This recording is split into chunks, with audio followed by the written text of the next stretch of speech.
الرحيم الحمد لله رب العالمين والصلاة والسلام على أشرف الأنبياء والمرسلين سيدنا ومولانا أبي القاسم المصطفى محمد اللهم صل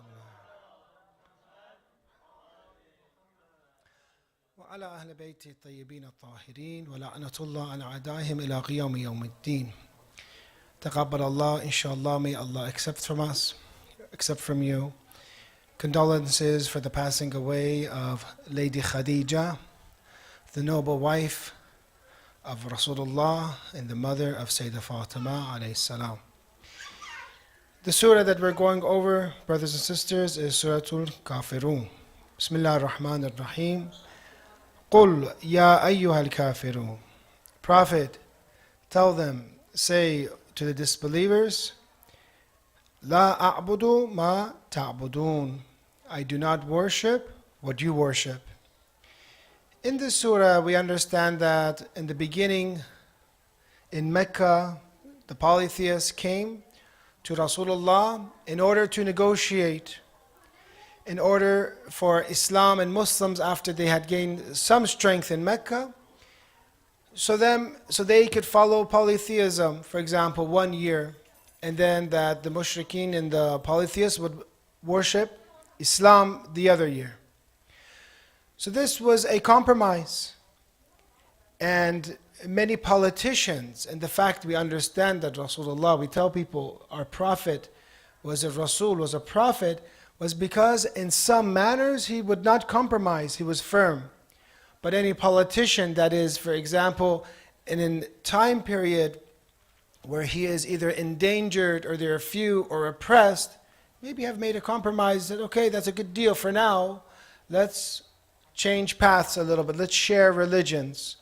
And I will, for example, worship your idols, and you will, for example, worship Allah only. But the answer to this, he waited, and some said in the Tafasir, Rasulullah waited, and the answer to this proposal came. It says, Rasulullah, tell them, O Prophet, tell them that I do not worship what you worship. That here is an instance where Islam is firm, because the sin of polytheism and shirk is azim and is great. One of our shuyukh by the name of Sheikh Qaraati gives a good example about polytheism. He says that polytheism destroys everything. Shirk destroys everything. Imagine you have a soccer game and somebody comes and takes a needle and pops the ball, the soccer ball. The entire game is over. He says the example of polytheism is like this. It's like a pin that if you hit it, it pops. Everything is over. Nothing is accepted anymore. This is the tragedy of shirk. And we'll talk about what does shirk come from. What is the punishment of polytheism? What are the different types of polytheism? But regardless, we understand the firmness of Rasulullah and the message of Islam. And that is what brings so many people to this religion, is that it has structure. And this structure does not get changed by people putting pressure on it, forcing, for example, trying to make something halal, trying to make it allowed. Islam has things you do and don't do, but you cannot compromise in between. So this is one quality that we understand from Islam and the Prophet is firmness. The Prophet was rahmatun lil alameen. He was the mercy upon all of creation. But to be a mercy, does that mean you have to say yes to everyone and everything? No. Sometimes you are very merciful. Sometimes you have to be firm. Where is Rasulullah firm? When it came to beliefs. When it came to the rights of people, he was firm. But when it came to forgiveness, anyone remember the surah that we gave last night? What surah was it? Good. The rest, maybe we had too much cheese, I think. We need to have walnut and cheese, not just cheese. Okay, so last night was Surah al-Nasr, because Surah al-Nasr was about which fath? Which conquest? Conquest of Mecca. So the conquest of Mecca, when Rasulullah comes with 10,000 people to conquer Mecca. And the amazing thing about this, when you teach Islam to others, tell them, Mecca, after 20 years of persecution and war to the Prophet, against the Prophet. After 20 years he comes back. Those same individuals that bothered him, tortured him, killed his family members, persecuted him. That day, he said, is the day of marhama and mercy. And he considered them his own brothers. This is how Islam spread. If you say, what is the most instrumental or important event in the history of Islam? One of them is the conquest of Mecca. Ask people and tell them, do you know how Mecca was conquered? Without bloodshed, basically. Without bloodshed. So this is one aspect in Surah An-Nasr we talked about, forgiveness. But does that mean that as Muslims we should be individuals that forgive and compromise in all affairs? No. It means also in this Surah Kafiroon that you have to have these two qualities. One, firmness. The other, forgiveness. You have to have both of these. And this is what led to Islam's success. And you might be parents, you might be teachers, you might be bosses, you might have someone work under you. You have to understand that rules are rules. Sometimes there's rules that cannot be broken. In Islam, beliefs in polytheism is something that Islam will never accept. And actually, when you think of it today, many people are becoming Muslim because they look at other religions, and other religions have made this compromise. Slowly, they made usury allowed, for example. They made slowly, for example, other practices like consuming pork allowed. Or, for example, covering the hair allowed to remove, for example, the headscarf. So you see that deen and religion from modern times has been changed and changed and changed until there's no more point of reference. But in Islam, the point of reference is solid. That we know what is shirk, what is wajib, what is a fast, for example, what invalidates a fast. Even if you ask me hundreds of times or give me lots of dates, for example, I will not make that fast halal to because I can't. Islam won't allow me. I wish I could make many things halal for you, but I cannot. I don't have that power. And even his Rasul and Prophet cannot, because this is the religion of Allah. So therefore, we learn from this surah, and we're going to go over it, firmness, that there are red lines. And you have to follow these. You should not be apologetic. You should be proud Muslims. Be Muslims that look, Rasulullah at that time, when they were the minority and persecuted, he was firm with his beliefs. Allah told him to be firm. We also, as a minority in this country, have to be firm when it comes to our beliefs. You should not be ashamed to be Muslim. You should not be apologetic. I was reading an article from a sister that was writing about the current times and what has been happening in Gaza and what has been happening in the media and the portrayal of Muslims and Palestinians in the media. And she said, she wrote this letter that after this genocide that has occurred in Gaza, I have promised myself as a Muslim American, for example, I will not be apologetic anymore. I will not be ashamed from my Islam. Because those who commit genocide and kill children, they should be ashamed. Those who sell weapons, for example, to kill children, 15,000 of them, they should be ashamed. Why should I be ashamed to have hijab? Why should I be ashamed to do salat and pray in front of people? I should be proud because I'm worshiping Allah. Because everyone knows Muslims are good people. Muslims are individuals who love their neighbors, will protect their neighbors. Muslims are the most trustworthy of people. You give them money, they will give that exact amount back to you. We're good people.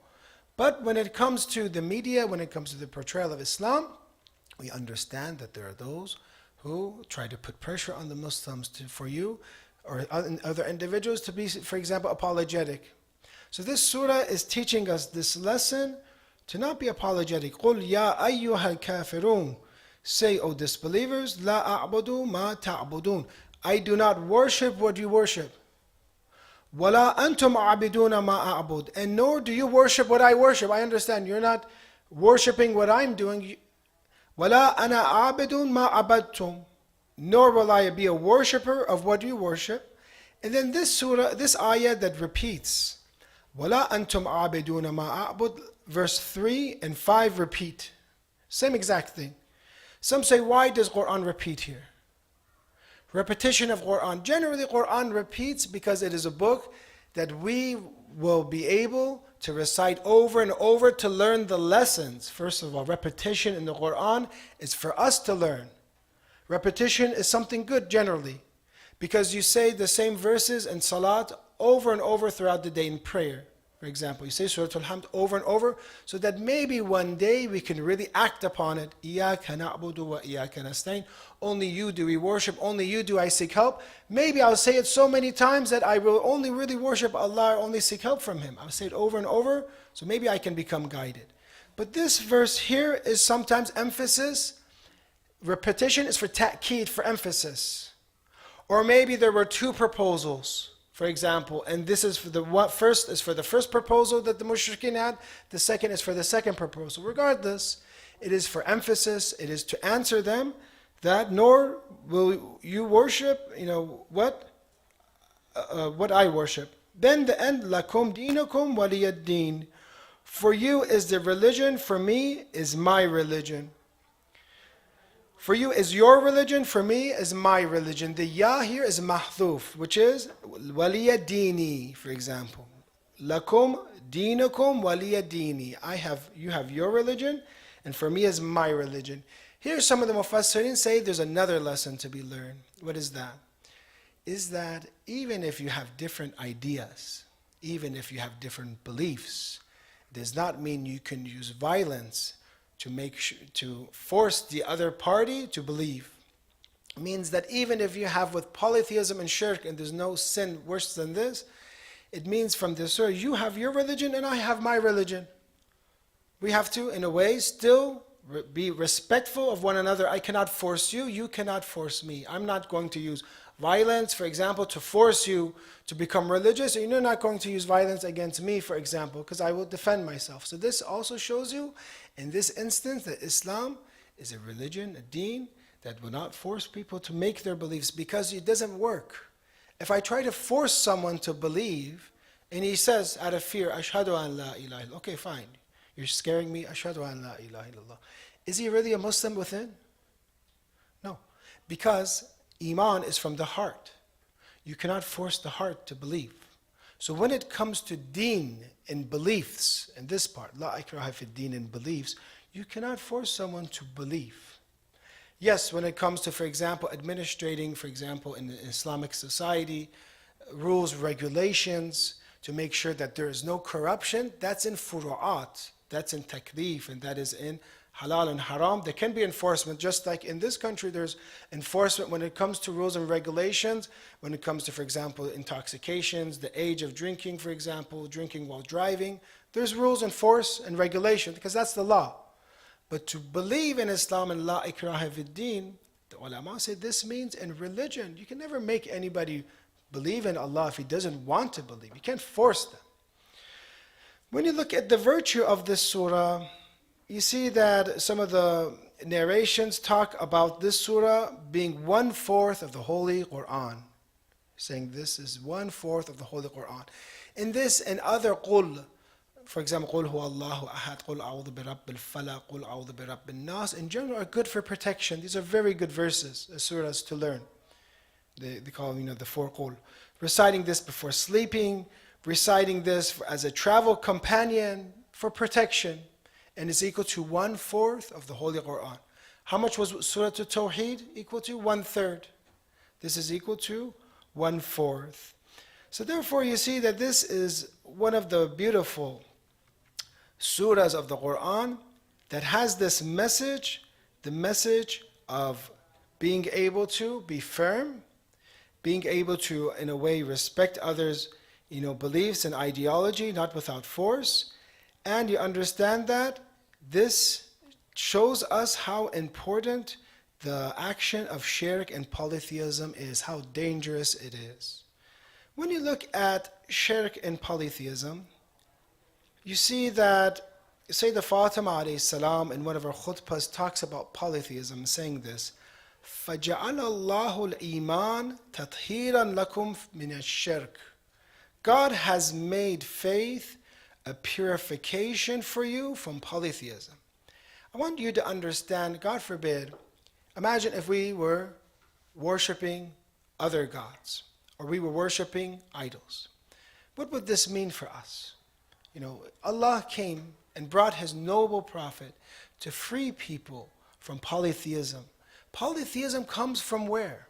One, it comes from ignorance, because they think that an idol is actually going to be effective, in this universe. It comes from ignorance. It comes from many of the practices of Jahiliyyah came from superstition. Imagine your entire life you're superstitious and you thought, if I do this action, this is going to happen, I'm going to do this. You would be trapping yourself with false ideologies. But the fact that you worship one God, and I want you maybe to think about this tonight, to see what are the differences between someone who has multiple gods and one who has one God. What is the difference? Which one is more powerful? What are you saying when you have multiple gods? When you're saying you have multiple gods, you're saying that God is not sufficient. You're saying that you need more. Because that one, we even said that in the Quran, we say, قُلْ هُوَ اللَّهُ أَحَدٌ. Not that God is one, that God is not equated to anyone. There's no 2, 3, 4 of God. There's no one لَيْسَ كَمِثْلِهِ شَيْءٍ. There's no one like God. There's no more need for another God. There's no more space for another God. There's no more limitations in Allah that there needs to be another God. You're saying in another way, when you're saying there's one God, that He is all-powerful, that He has all knowledge, that He is the one that is all-merciful, that all the attributes of perfection belong to Him. And when you're saying there's more, 2, 3, 4, you're saying in a way that God is not sufficient, that there must be more. And we said from the Imams that if there were multiple gods, they would also send prophets for those gods to be worshipped. But you see, from Prophet Adam to Prophet Noah to Prophet Abraham to Prophet Moses to Prophet Jesus to Prophet Muhammad, Allahumma salli ala Muhammad, they all said that our Lord is one. We believe in one God. We're messengers of one God. If there's another God, they would also have messengers. So therefore we thank Allah that He has saved us from the root. We said Tawheed is the root belief. Oneness of God is the one root. Sometimes we take this for granted because we think, we're born as Muslims, or we're even as monotheistic religions, Christianity, Judaism, generally speaking, they're monotheistic. Yes, we don't know its worth as much. But imagine being trapped with polytheism and idol worship. What would happen? How you treat each other, what you would believe in God, and the superstition that you would have. So Islam, as Sayyidah Fatima alayhi salam says, purified the tathir of us from shirk. Brothers and sisters, there's another type of shirk that tonight I want to talk about, which is the minor shirk. Shirk means polytheism. Shirk means incorporating others in your worship, for example. Obviously, we're not allowed to worship anyone but God. In the prayers that we do, we bless them with the names of our prophet and his family, or the names of, say, other prophets. Why? Because that strengthens that connection. But we never worship our prophet. We never worship his family, for example. That is shirk and polytheism. You cannot worship them. But you can ask Allah, because you know that these names are holy and that He will bless your prayer with them. There's a minor shirk and there's a major shirk. That major shirk, which is jali, is what we talked about, shirk and beliefs. But there's also a minor shirk, and that is doing other things for God. And this is very difficult to analyze. I want you to think sometimes about your intentions, and to see if everything I do, is it really 100% ikhlas and sincerity in it? If there is not sincerity in it, and you're like someone like me, then there's a hidden shirk, there's a minor polytheism. And what happens? What is the outcome? Can anyone tell me? What happens if you do something, 99 parts of it for God, but 1 part for someone else, 2 parts for someone else? What happens, you think? The tradition says, Ana khayru sharik. I am the best partner. Whatever you do for others and me together, I give it all to my partner. If you make a partner with me and someone else, I give all the reward to the other partner, meaning I do not give anything to you. You do not have any reward for it. You can get it from your partner.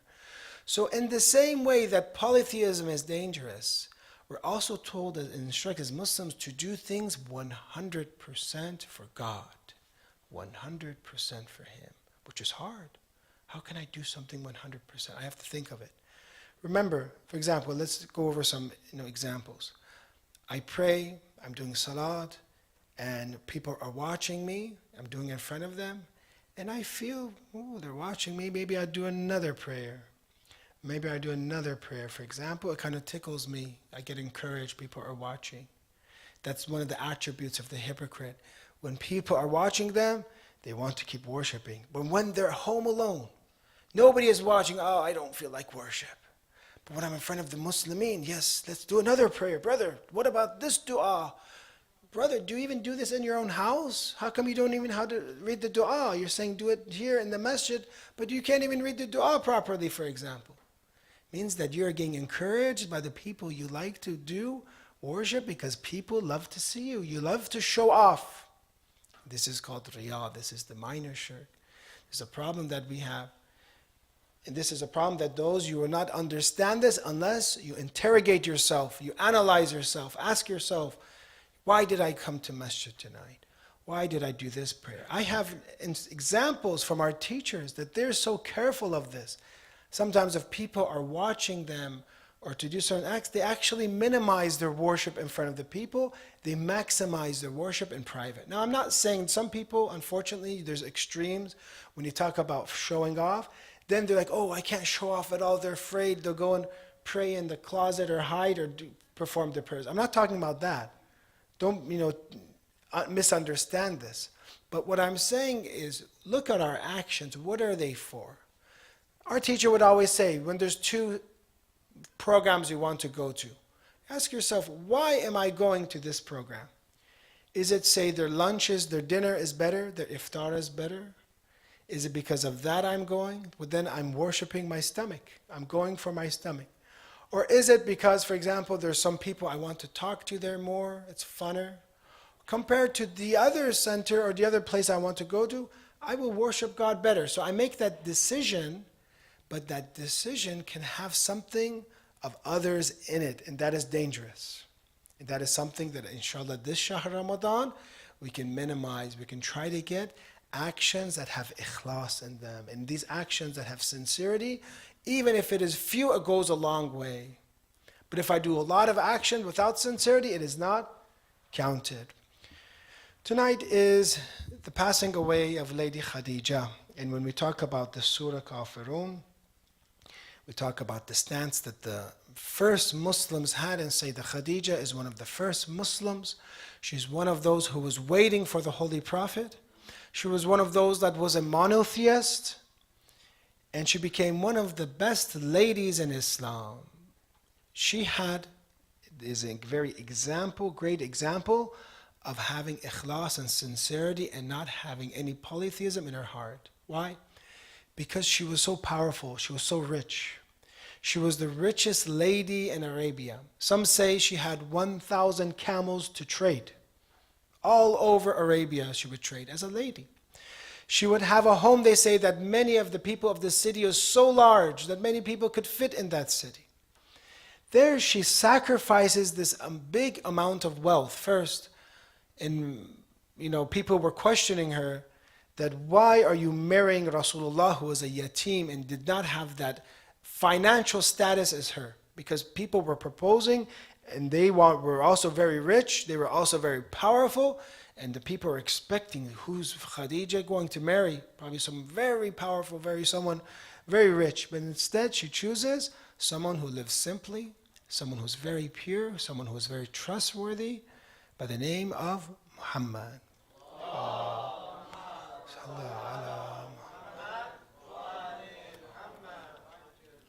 So she sacrifices everything for this mission.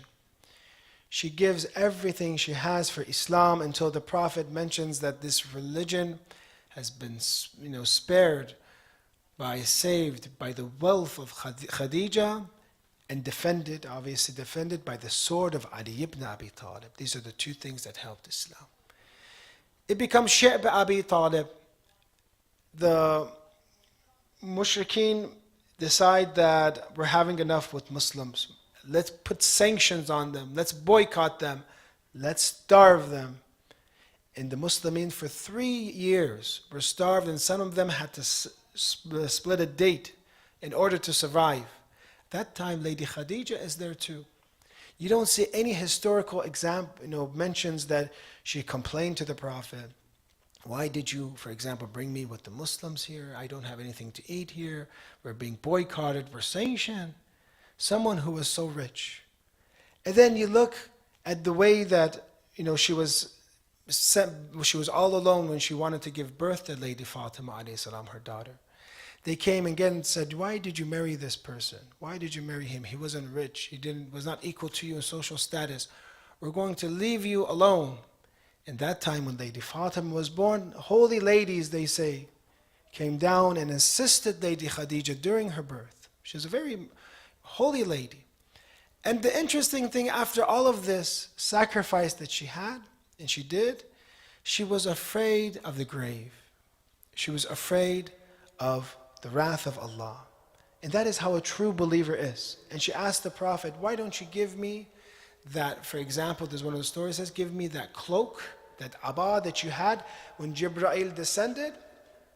Why don't you give me this cloak and bury that with me, put that in my grave? Meaning that even though I gave everything for Islam and Allah, I still feel that I owe something to Allah. Not that Allah owes me something. I'm still afraid of God. I still have fear of God.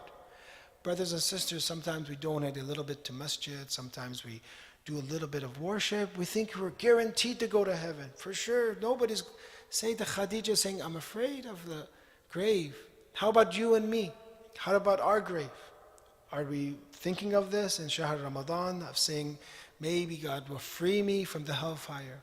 So we understand complete sincerity from this immaculate lady. If we can dim the lights right now, I'll mention a little bit of the musibat of Lady Khadija. The tradition from Amaliya Tusi mentions, لما توفيت خديجة رضي الله عنها, when Lady Khadija, the mother of Fatima, passes away, we send our condolences to Sayyidah Fatima that her mother has passed away.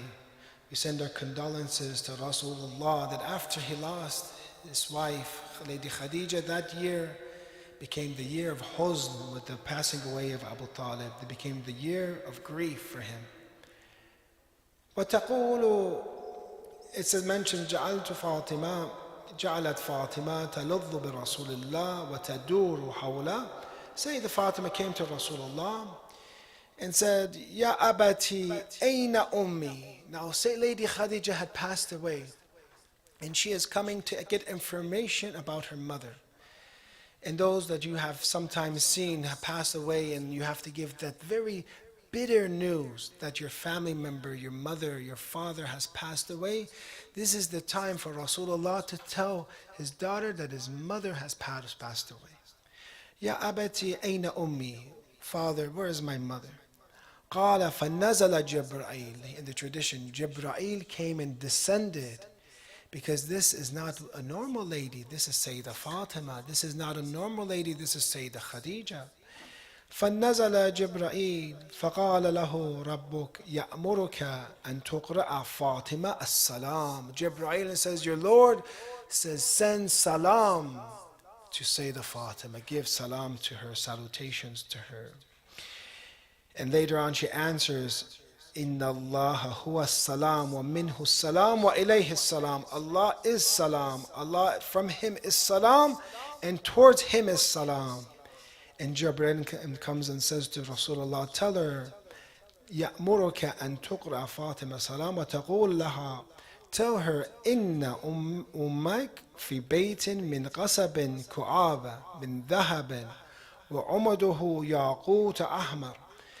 She is in a house. The columns, there's a pearl house with golden walls and columns of red rubies. This is how Jibreel, so the heart of Sayyidah Fatima would break less telling her that your mother is in a very good house, a very high palace, because she sacrificed everything that she had for Allah.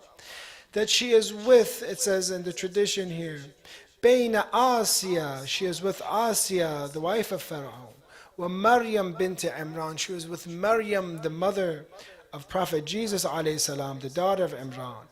فقالت فاطمة إن الله والسلام ومنه السلام وإليه السلام. Ya Allah, we ask you, because of the great sacrifice of Lady Khadija and support that Rasulullah, that this holy lady gave to Rasulullah, allow our resources to be spent for Islam, inshallah. Allow us to be of the sisters and helpers of religion of Islam, inshallah. If we have capital, if we have time, if we have knowledge, allow our resources to be spent in the way of Allah, inshallah. Ya Allah, we ask you to help cure all of the sick. Bless the souls of our departed. Help the oppressed, inshallah, the madloom, wherever they are, in Syria, in Gaza, in Lebanon, throughout the world, wherever their oppressed are, inshallah, help them, assist them.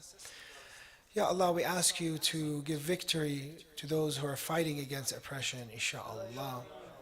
We ask you to allow us to see our Imam, Imam Mahdi, and to allow us to see him, who he will come with Jesus alayhi salam, and that we be allowed to see him and to be his soldiers, inshallah, and his companions. Please recite salawat ala Muhammad wa ali Muhammad.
اللهم صل على محمد وآل محمد. اللهم صل على محمد وآل محمد.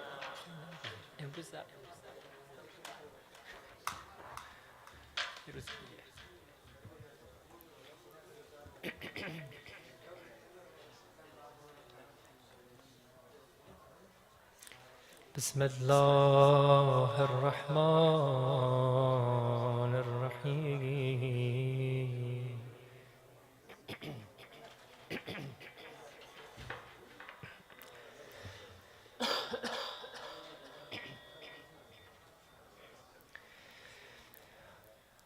اللهم إني أفتتح الثناء بحمدك وأنت مسدد للصواب بمنك، وأيقنت أنك أنت أرحم الراحمين في موضع العفو والرحمة، وأشد المعاقبين في موضع النكال والنقمة، وأعظم المتجبرين في موضع الكبرياء والعظمة. اللهم أذنت لي في دعائك ومسألتك، فاسمع يا سميع مدحتي، وأجب يا رحيم دعوتي، وأقل يا غفور عثرتي، فكم يا إلهي من كربة قد فرجتها، وهموم قد كشفتها، وعثرة قد أقلتها، ورحمة قد نشرتها، وحلقة بلاء قد فككتها. الحمد لله الذي لم يتخذ صاحبة ولا ولدا،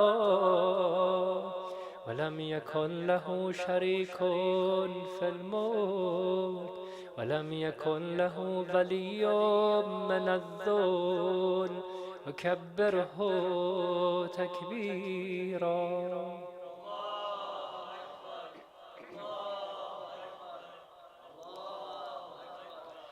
الحمد لله بجميع محامده كلها، على جميع نعمه كلها.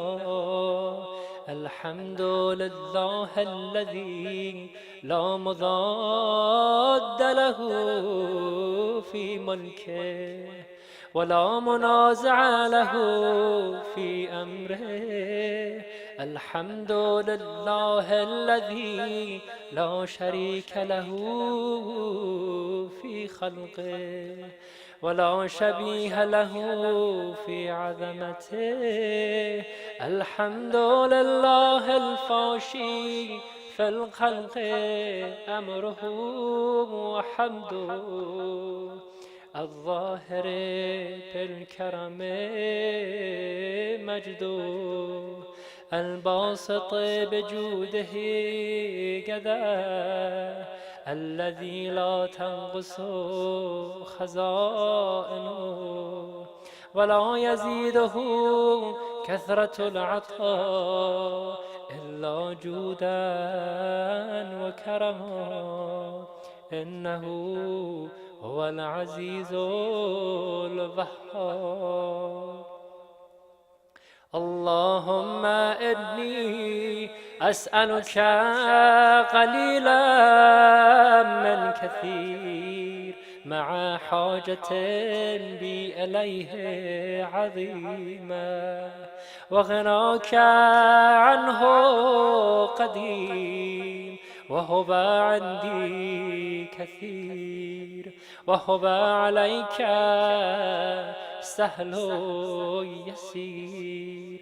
اللهم إن عفوك عن ذنبي، وتجاوزك عن خطيئتي، وسفحك عن ظلمي، وسترك على قبيح عملي، وحلمك عن كثير جرمي، عندما كان من خطئي وعمدي. أطمعني في أن أسألك ما لا أستوجبه منك، الذي رزقتني من رحمتك، وأريتني من قدرتك، وعرفتني من إجابتك، فسرت أدعوك آمنا، وأسألك مستأنسا، لا خائفا ولا وجلا، مدلا عليك فيما قصدت فيه إليك. فإن أبطأ عني عتبت بجهلي عليك ولعل الذي أبطأ عني هو خير لي لعلمك بعاقبة الأمور فلم أر مولا كريما أصبر على عبد لئيم منك عليه يا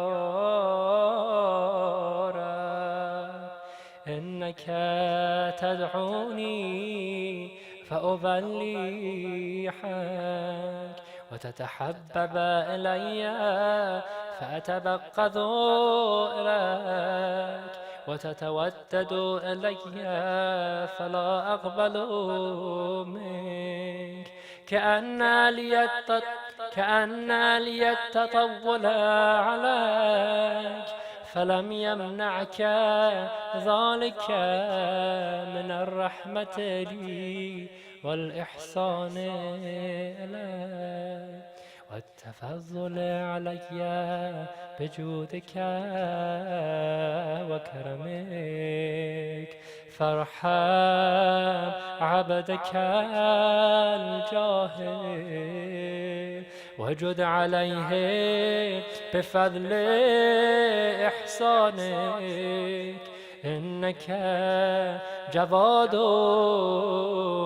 كريم الحمد لله مالك الملك مجري الفلك مسخر الرياح فالق الإصباح ديان الدين رب العالمين الحمد لله على حلمه بعد علمه والحمد لله على عفه بعد قدرته والحمد لله على طول أناته في غضبه وهو قادر على ما يريد الحمد لله خالق الخلق باسط الرزق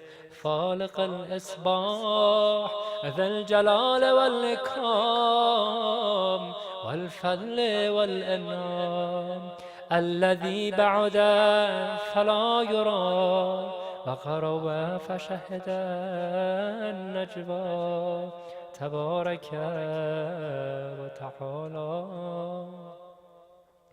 الحمد لله الذي ليس له منازع يعادل ولا شبيه يشاكل ولا ظهير يعاضد قهر بعزته الأعزاء وتواضع لعظمته العظماء فبلغ بقدرته ما يشاء الحمد لله الذي يجيبني حين أنادي ويستر علي كل عبرة وأنا أعصي ويعظم النعمة علي فلا أجازي فكم من موهبة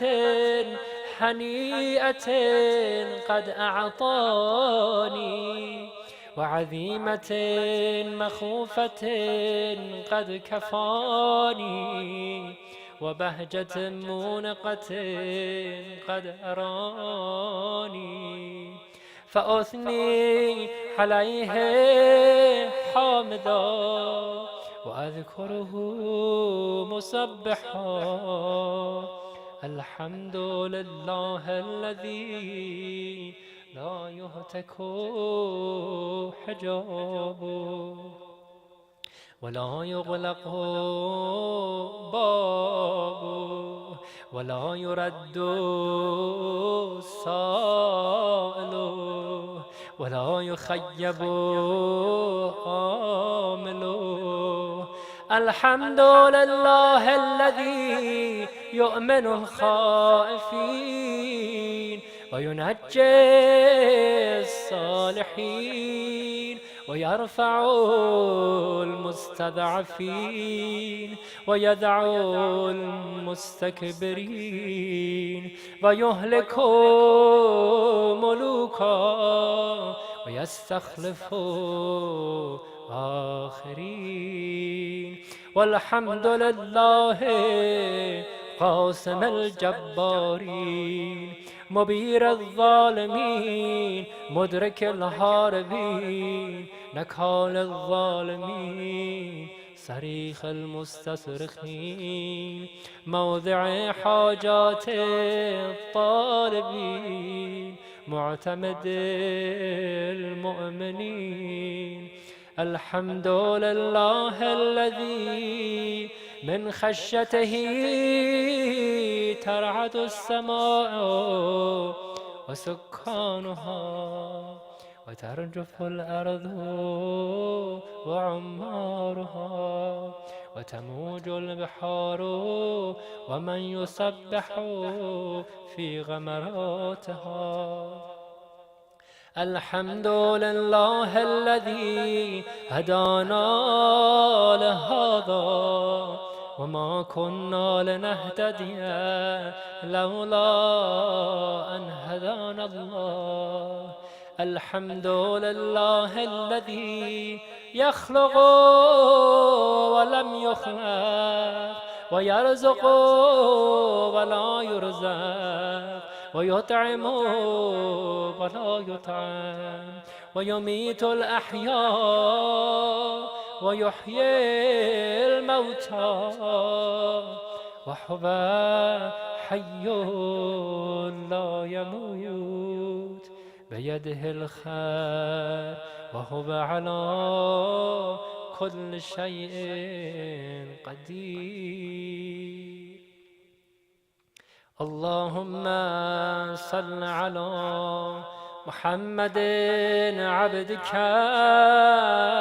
ورسولك وأمينك وصفيك وحبيبك وخيرتك من خلقك وحافظ سرك ومبلغ رسالاتك أفضل وأحسن وأجمل وأكمل وأزكى وأنمى وأطيب وأطهر وأسنى وأكثر ما صليت وباركت وترحمت وتحننت وسلمت على أحد من عبادك وأنبيائك ورسلك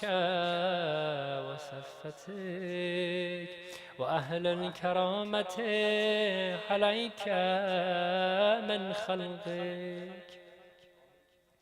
اللهم وصل على علي أمير المؤمنين ووصي رسول رب العالمين عبدك ووليك وأخي رسولك وحجتك على خلقك وآيتك الكبرى والنبأ العظيم. وصل على الصديقة الطاهرة فاطمة سيدة نساء العالمين. وصل على سبطي الرحمة وإمامي الهدى الحسن والحسين سيدي شباب أهل الجنة. وصل على أئمة المسلمين علي بن الحسين ومحمد بن علي وجعفر بن محمد وموسى بن جعفر وعلي بن موسى ومحمد بن علي وعلي بن محمد والحسن بن علي والخلف الهادي المهدي حججك على عبادك وأمنائك في بلادك صلاة كثيرة دائمة. اللهم وصل على ولي أمرك القائم المؤمل والعدل المنتظر وحفه بملائكتك المقربين وأيده بروح القدس يا رب العالمين. اللهم اجعله الداعية إلى كتابك والقائم بدينك استخلفه في الأرض كما استخلفت الذين من قبله. مكن له دينه الذي ارتضيته له أبدله من بعد خوفه أمنا يعبدك لا يشركك بك شيئا. اللهم أعزه وأعزز به وانصره وانتصر به وانصره نصرا عزيزا وافتح له فتحا يسيرا واجعل له من لدنك سلطانا نصيرا. اللهم أظهر به دينك وسنة نبيك حتى لا يستخفي بشيء من الحق مخافة أحد من الخلق. اللهم إنا نرغب إليك في دولة كريمة تعز بها الإسلام وأهله وتذل بها النفاق وأهله وتجعلنا فيها من الدعاة إلى طاعتك والقادة إلى سبيلك وترزقنا بها كرامة الدنيا والآخرة. اللهم ما عرفتنا من الحق فحمدنا وما قصرنا عنه فبلغنا. اللهم المم به شعثنا واشعب به صدعنا وارتق به فتقنا وكثر به قلتنا وأعزز به ذلتنا وأغن به عائلنا واغذ به عن مغرمنا واجبر به فقرنا وسد به خلتنا ويسر به عسرنا وبيض به وجوهنا وفك به أسرنا وانجح به طلبتنا وانجز به مواعيدنا واستجب به دعوتنا وأعتنا به سؤلنا وبلغنا به من الدنيا والآخرة آمالنا وأعتنا به فوق رقبتنا يا خير المسؤولين وأوسع المعطين اشف به صدورنا وأذهب به غيظ قلوبنا وأهدنا به لما اختلف فيه من الحق بإذنك إنك تهدي من تشاء إلى صراط مستقيم وانصرنا به على عدوك وعدونا إله الحق آمين.